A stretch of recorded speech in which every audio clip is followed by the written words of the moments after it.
Hello everyone, my self Puja.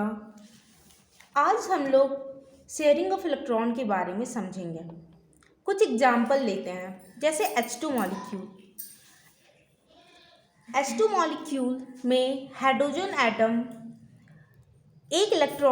Hydrogen atom में hydrogen एक electron present होता है, तो एक और इलेक्ट्रॉन की उसमें आवश्यकता होती है, क्योंकि हाइड्रोजन हमेशा दो यानी डुएट फॉर्म में ही एग्जिस्ट करती है।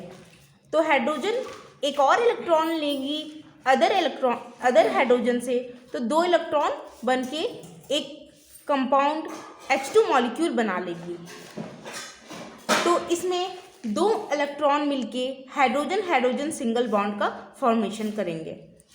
इसी प्रकार दूसरा एग्जाम्पल O2 मॉलिक्यूल का लेते हैं। O2 मॉलिक्यूल में ऑक्सीजन की वैलेंस इलेक्ट्रॉन में 6 इलेक्ट्रॉन प्रेजेंट होते हैं।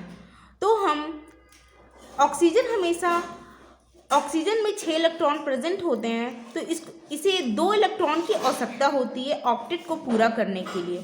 तो ये 2 इलेक्ट्रॉन अदर ऑक्सीजन एटम से लेते हैं, तो ये 8 इलेक्ट्रॉन फॉर्म करके दोनों में इलेक्ट्रॉन शेयरिंग करते हैं।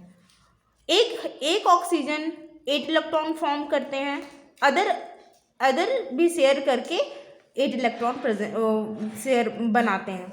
जैसे कि 4 इलेक्ट्रॉन जनरेट होते हैं शेयरिंग से, तो शेयरिंग से 4 इलेक्ट्रॉन मीन्स डबल बॉन्ड का जनरेशन होता है।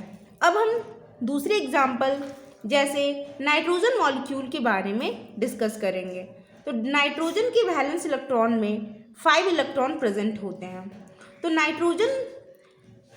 नाइट्रोजन में 5 इलेक्ट्रॉन की कमी को पूरा करने के लिए अदर नाइट्रोजन से वे 3 इलेक्ट्रॉन लेते हैं, तो 8 इलेक्ट्रॉन ऑक्टेट को ये पूरा कर लेते हैं। इसी तरह अदर नाइट्रोजन एटम 3 इलेक्ट्रॉन लेंगे और ऑक्टेट को पूरा कर लेंगे, जिससे वो 6 इलेक्ट्रॉन जनरेट होता है, यानी नाइट्रोजन में ट्रिपल बॉन्ड बनते हैं। इसी प्रकार हम कई तरह के एग्जाम्पल देख सकते हैं, जो नेक्स्ट वीडियो में देखेंगे। Thank you. Please like and subscribe my channel.